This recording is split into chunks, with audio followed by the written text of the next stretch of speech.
Is Lewis Hamilton really already surpassing Charles Leclerc in the field where the Monégasque has always been strongest?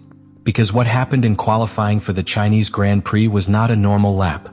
It was one of those turns that completely changed the narrative of a team.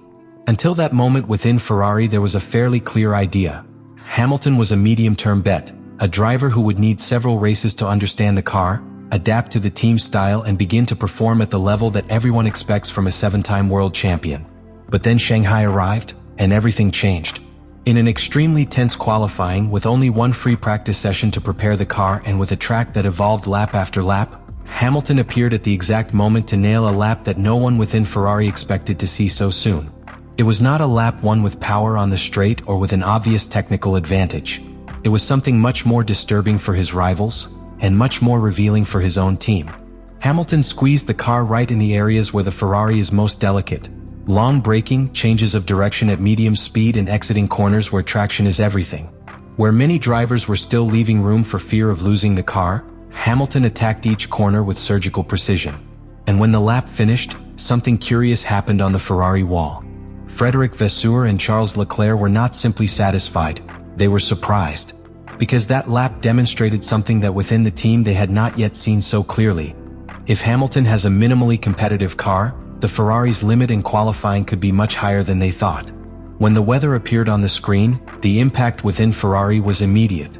Not because Hamilton was fast, no one doubted that, but because the way he had constructed the lap was reminiscent of the best classifications of his career.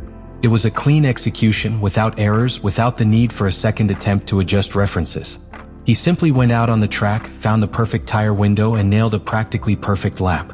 And that is precisely what has historically defined Charles Leclerc's strong point within Ferrari. That is why the reaction of Frédéric Vasseur and Leclerc himself was so significant. What they were seeing was not just a good ranking. It was the sign that Hamilton had understood much faster than expected how to extract maximum performance from the Ferrari. Instead of needing several races to catch up to his teammates' pace, the Briton was already showing that he could compete directly in the area where Leclerc is usually most dominant, the perfect lap in qualifying.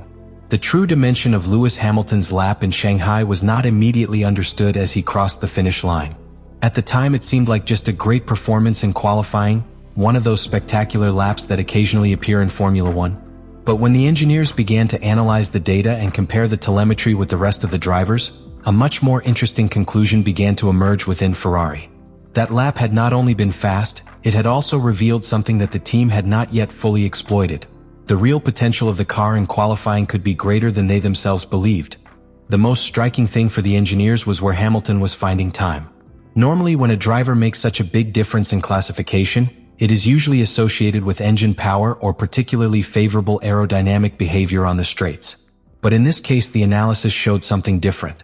Hamilton was gaining time in the more technical phases of the lap, especially in the long braking and medium-speed corner combinations where the Ferrari had shown some sensitivity throughout the weekend.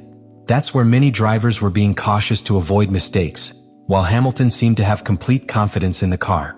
That confidence was precisely what caught Frédéric Vasseur's attention.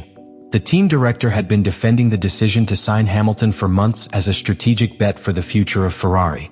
His argument had always been clear. Beyond pure talent, Hamilton would bring a unique ability to generate new references within the team. A driver who has won championships with different cars and regulations is usually able to identify limits of the car that other drivers do not immediately detect.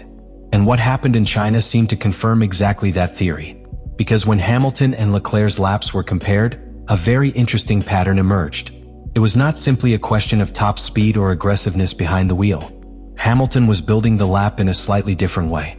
Its way of attacking the entrance to the corners allowed the car to be stabilized before starting the turn, which gave it a cleaner transition towards the point of acceleration. That small detail generated a cumulative advantage throughout the entire lap. It was not a big difference in a single sector, but rather several tenths that progressively appeared in each phase of the circuit. For Leclerc, that was a relative surprise. The Monégasque has always been considered one of the best qualifiers on the grid. His ability to find the perfect lap at the decisive moment is one of the characteristics that has made him Ferrari's reference for several seasons. But in Shanghai he found something he probably didn't expect to see so soon. Hamilton had managed to execute a lap that combined precision, aggressiveness and car control in an almost perfect way.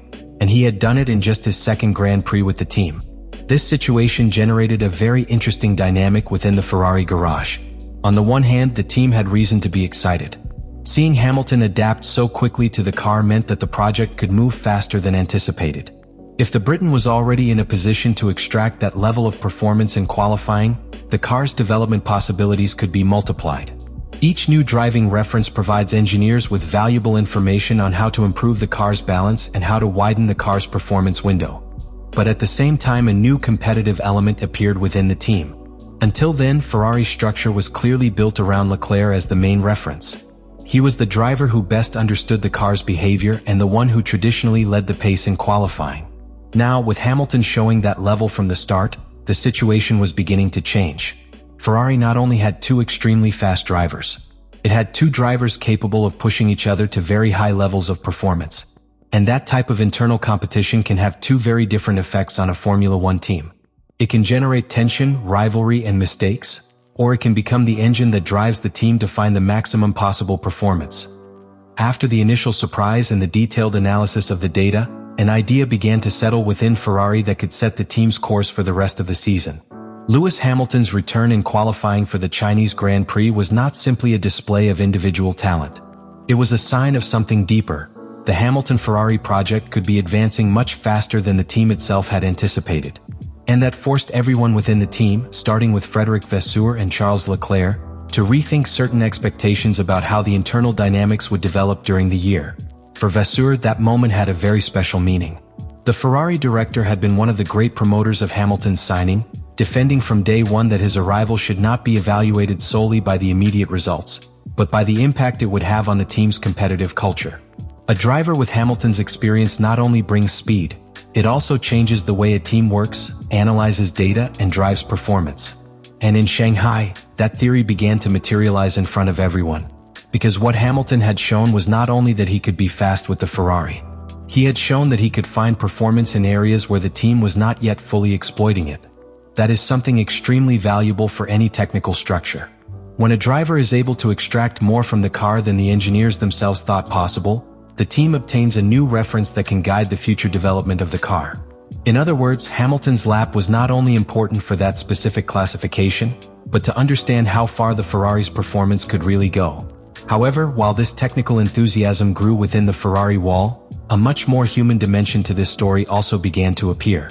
Because on the other side of the garage was Charles Leclerc, a driver who for years had carried the responsibility of leading the team's sporting project. He had been the reference in qualifying, the driver who constantly found those magical laps capable of placing the Ferrari in positions that the car, on paper, did not always deserve. And suddenly, in just his second Grand Prix with the team, Hamilton had done exactly that. It was not a clear defeat or an abysmal difference, but the message was evident. The seven-time world champion was not at Ferrari to learn slowly and adapt calmly. He had arrived to compete at the highest level from the first moment. And that reality began to transform the internal dynamics of the team. The interesting thing is that this situation does not necessarily represent a problem for Ferrari. On the contrary, many of the most successful teams in the history of Formula One have emerged precisely from the internal competition between two extremely fast drivers. When both partners constantly push each other to improve, the entire team benefits. Engineers receive more information, developments accelerate, and the level of demand within the garage increases. But for that kind of rivalry to work, it must be kept within certain limits. And that's where Vasseur's role comes in. The French director knows perfectly well that managing two drivers of this caliber is not an easy task.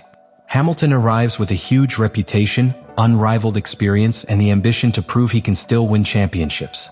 Leclerc, for his part, remains one of the fastest talents on the grid and the driver that Ferrari has built as a central figure for years. In this context, the return of Shanghai takes on an even more interesting meaning. Because beyond the time on the stopwatch, beyond Vasseur's initial surprise and Leclerc's reaction, what that classification really showed was something much deeper. Ferrari now has two drivers capable of redefining the car's limits. And when that happens in a team with the history, pressure, and ambition of Ferrari, the result can be explosive. Because if Hamilton is already finding that level of performance so soon, the big question that begins to arise within the paddock is inevitable. What happened in qualifying for the Chinese Grand Prix may seem, at first glance, just a great lap within an intense Formula One weekend. But when you analyze more calmly, you understand that it was much more than that. It was a moment that changed the internal perception within Ferrari. Until that point in the season, Lewis Hamilton's project with the Italian team was seen as a process that would need time, adaptation, and several races to reach its true potential. However, that lap in Shanghai broke that script much sooner than expected. Hamilton wasn't just fast. He showed that he is now capable of understanding how to get the most out of the Ferrari in the most delicate situations on the circuit, precisely where the car demands greater precision from the driver.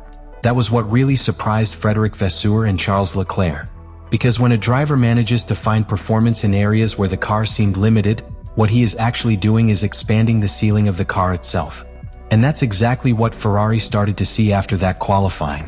For Vasseur, this moment confirms something that he defended from the beginning. Signing Hamilton was not only about adding a great driver, but also about incorporating a reference capable of pushing the team towards a new competitive level. And if that reference appears so early in the season, the impact could be even greater than Ferrari had imagined. The information obtained from such a lap can influence the way the team works on the car, how it adjusts the setup, and how it plans to develop the car for the rest of the year. Let me know in the comments what you think about all this.